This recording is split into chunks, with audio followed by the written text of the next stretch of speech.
নমস্কার বন্ধুরা, চাঁদ কিচেনে সবাইকে স্বাগত। আজকে আমি যে রান্নাটা করে দেখাবো সেটা হলো তালের ক্ষীর আর তালের বড়া। আসুন কীভাবে করছি রান্নাটা দেখে নিই। আমি একটা গোটা তালকে খুব ভালো করে কিন্তু খোসা ছাড়িয়ে নিয়েছি। খোসা ছাড়ানোটা একটু অবশ্য অসুবিধা এবং সময় সাপেক্ষ, সেই জন্য আমি ওটা দেখালাম না ভিডিওতে। এবং এটাকে খুব ভালো করে খোসা অবস্থায় ধুয়ে ভালো করে কিন্তু ছাড়িয়ে নিয়েছি। দেখুন, এবার তালটাকে আমি একটু জল দিয়ে কিন্তু ভিজিয়ে রাখবো, কিছুক্ষণ ভিজিয়ে রাখবো। ভিজিয়ে রেখে তারপরে কিন্তু পুরো ভালো করে কচলে কচলে জিনিসটাকে কাঁচটাকে বার করে নেবো, ভালো করে ছেঁকে নেব। তালটা আমি ছাড়িয়েছিলাম, সেই তালটা ছাড়িয়ে তাতে 3টে আটি পেয়েছি। 3টে আটি কিন্তু আমি খুব ভালো করে ঘষে নিয়েছি এবং চাল দিয়েও খুব ভালো করে ছেঁকে নিয়েছি, কারণ ওই তালের যে আঁশগুলো সেগুলো ওর মধ্যে পড়ে গেলে পরে সেটা কিন্তু খাওয়া যায় না। রসটা দিয়ে আমি দুটো রান্না করব, একটা করব তালের ক্ষীর আর একটা করব তালের বড়া। তালের ক্ষীর করার জন্য আমি এটা কিন্তু আধা আধি করে নিচ্ছি, একটা বাটিতে আধা আধি করে ঢেলে নেবো। ঢেলে গোটা তালের অর্ধেকটা করেছি ক্ষীর আর অর্ধেকটা রেখেছি বড়া করার জন্য। দেখুন, এই অর্ধেকটা বড়া করব, অর্ধেকটা তাল দিয়ে, এবং তার সঙ্গে আরও কিছু উপকরণ আমি মেশাবো বড়া করার জন্য। যেমন এখানে নিয়ে নিয়েছি একটা গোটা কলা, এখানে আপনারা যে কোনো কলাই নিতে পারেন। আমি এখানে সিঙ্গাপুরি পেয়েছি বলে সিঙ্গাপুরি কলা নিয়েছি। 4 চামচ মতন সুজি, 1 চামচ লবণ। এখানে চিনিটা নেব আমি স্বাদ মতন, চিনিটা দেখে নিতে হবে কতটা কিরকম মিষ্টি হয়, যে যেরকম মিষ্টি খাবেন সেরকম মিষ্টি দেবেন। আর এখানে নিয়েছি নারকেল কুড়োনো, নারকেল কুড়োনোটা কিন্তু দিতেই হবে।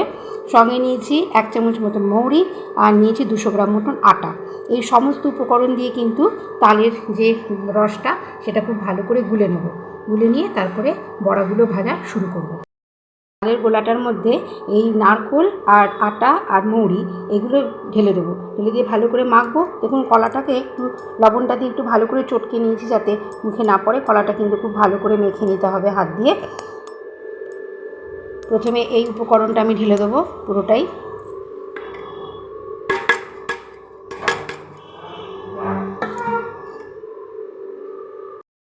দেখুন, প্রথমে ক্ষীরটা আমি বসিয়েছি, যে অর্ধেক করে নিয়েছিলাম তালটা গ্যাসে বসিয়ে দিয়েছি। দেখুন, বাটিতে তালটা কিন্তু আস্তে আস্তে করে জাল হচ্ছে। খুব হালকা করেই কিন্তু এটা গ্যাসটাকে করে রাখতে হবে যাতে তলায় না ধরে যায়।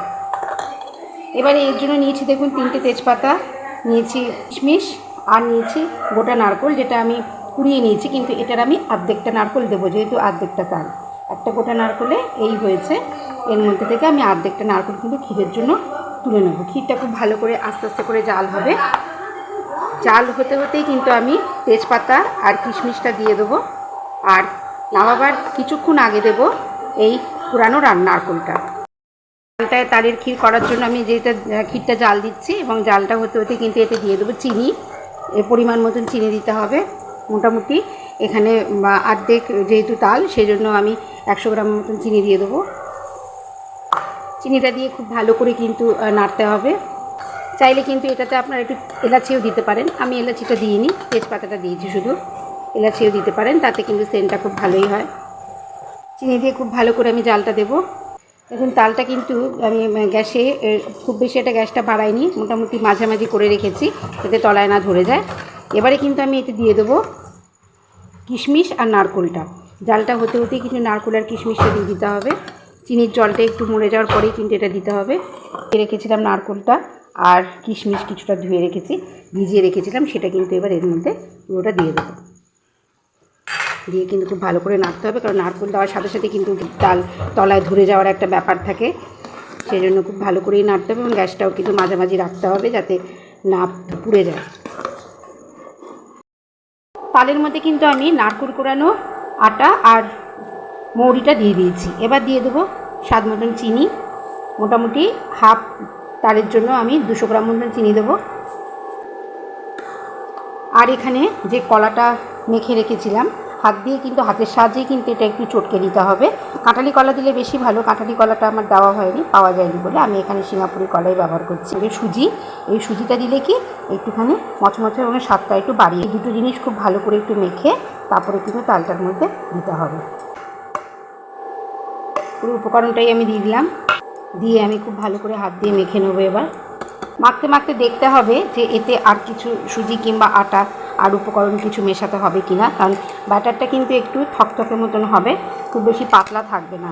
এতে আর একটু আমাকে মেশাতে হবে আটা এবং সুজি।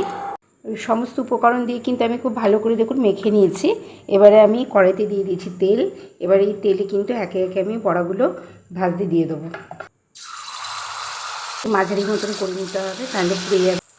বড়াগুলো হালকা বাদামি রঙ হয়ে গেলে পরে আমি কিন্তু সমস্ত বড়া নামিয়ে নেব।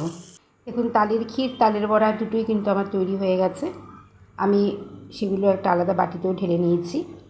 ভাদ্র মাসেই তাল দিয়ে কিন্তু অনেকে অনেক কিছুই করেন, যেমন তালের পিঠে, তালের লুচি, তালের বড়া, তালের ক্ষীর তো আছেই। যারা তাল খেতে ভালোবাসেন তারা কিন্তু এই ক্ষীর দিয়ে মুড়িও খান। রান্নাটা আশা করি ভালো লাগলো। ভালো লাগলে সাবস্ক্রাইব করে দেবেন, লাইক করবেন, শেয়ার করবেন, কমেন্ট করবেন প্লিজ। চাঁদ ক্রিয়েশনে নিয়ে আসবো আবার একটা নতুন রান্না নিয়ে। সবাই সুস্থ থাকবেন, ভালো থাকবেন। আজকের মতো নমস্কার।